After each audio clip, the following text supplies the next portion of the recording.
ಸ್ಥಾನಿಕ ಬ್ರಾಹ್ಮಣ ಮಹಾಮಂಡಲ ಮಂಗಳೂರು ವತಿಯಿಂದ ವಿಶ್ವ ಬ್ರಾಹ್ಮಣ ಸಮಾವೇಶ ಜನವರಿ 11 ಮತ್ತು 12ರಂದು ಬೆಂಗಳೂರಿನ ಕೋಡಿಗೆಹಳ್ಳಿಯ ಜ್ಞಾನಶಕ್ತಿ ಮಂಟಪದಲ್ಲಿ ನಡೆಯಲಿದೆ ಎಂದು ಸ್ಥಾನಿಕ ಬ್ರಾಹ್ಮಣ ಮಹಾಮಂಡಲದ ಅಧ್ಯಕ್ಷರಾದ ಎನ್ಕೆ ಜಗನಿವಾಸ್ ರಾವ್ ತಿಳಿಸಿದರು. ಮಂಗಳೂರಿನಲ್ಲಿ ಸುದ್ದಿಗೋಷ್ಠಿ ನಡೆಸಿ ಮಾತನಾಡಿದ ಅವರು, ಸಾಮಾಜಿಕ ಸಂಸ್ಕಾರವನ್ನು ರೂಪಿಸುವ ಸನಾತನ ಹಿಂದೂ ಸಂಸ್ಕೃತಿಯ ಉತ್ಥಾನಕ್ಕಾಗಿ ಧರ್ಮ ಬೋಧೆ, ಪಾಠ ಪ್ರವಚನ, ಹಿರಿಯರಿಂದ ಧಾರ್ಮಿಕ ಸಂದೇಶ, ವಿಚಾರಗೋಷ್ಠಿ, ಕಲಾಲೋಕದ ಅನಾವರಣ, ಜನೋಪಯೋಗಿ ಅನೇಕ ಉತ್ಪನ್ನಗಳ ಪ್ರದರ್ಶನ ಹಾಗೂ ಮಾರಾಟ ಮಳಿಗೆಗಳು ಹಾಗೂ ಸಂಪನ್ಮೂಲ ವ್ಯಕ್ತಿಗಳ ಸಮಾಗಮ, ವಿಚಾರಧಾರೆಗಳ ಚಿಂತನ ಮಂಥನ, ಹಿರಿಯ ಸಾಧಕರಿಗೆ ಸನ್ಮಾನ ಕಾರ್ಯಕ್ರಮ ಹಾಗೂ ಅನೇಕ ಪ್ರತಿಭೆಗಳಿಗೆ ಪುರಸ್ಕಾರ ಹಾಗೂ ಇನ್ನು ಅನೇಕ ಕಾರ್ಯಕ್ರಮಗಳನ್ನು ಆಯೋಜಿಸಲಾಗಿದೆ ಎಂದರು.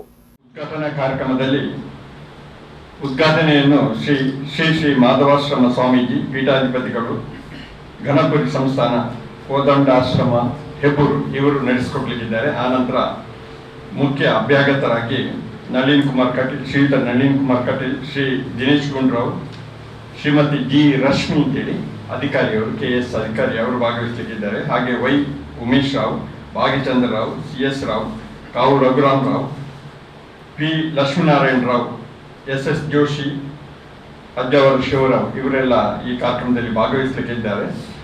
ಪ್ರಧಾನ ಭಾಷಣಕಾರರಾಗಿ ಆವತ್ತಿನ ಉದ್ಘಾಟನಾ ಕಾರ್ಯಕ್ರಮದಲ್ಲಿ ಶ್ರೀ ಆದರ್ಶ ಗೋಖಲೆ ಉಪನ್ಯಾಸಕರು, ಕಾರ್ಕಳ ರಾಷ್ಟ್ರೋತ್ಥಾನ ಮತ್ತು ಬ್ರಾಹ್ಮಣ್ಯ ಈ ವಿಚಾರವನ್ನು ಅವರು ಮಾತನಾಡಲಿಕ್ಕಿದ್ದಾರೆ.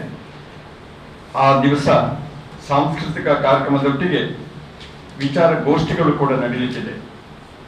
2 ಗಂಟೆಯಿಂದ 3 ಗಂಟೆಯವರೆಗೆ ಪ್ರಥಮ ವಿಚಾರಗೋಷ್ಠಿ ಆಚಾರ್ಯ ಶಂಕರರು ಮತ್ತು ಅದ್ವೈತ ಈ ಬಗ್ಗೆ ಮಂಡನೆ ಮಾಡಲಿಕ್ಕಿದ್ದಾರೆ. ವಿಚಾರವನ್ನು ಮಂಡನೆ ಮಾಡಲಿಕ್ಕಿದ್ದಾರೆ ಡಾಕ್ಟರ್ ಎಂ ಪ್ರಭಾಕರ ಜೋಶಿ, ಮಂಗಳೂರು ವಿದ್ವಾಂಸರು ಮತ್ತು ಚಿಂತಕರು.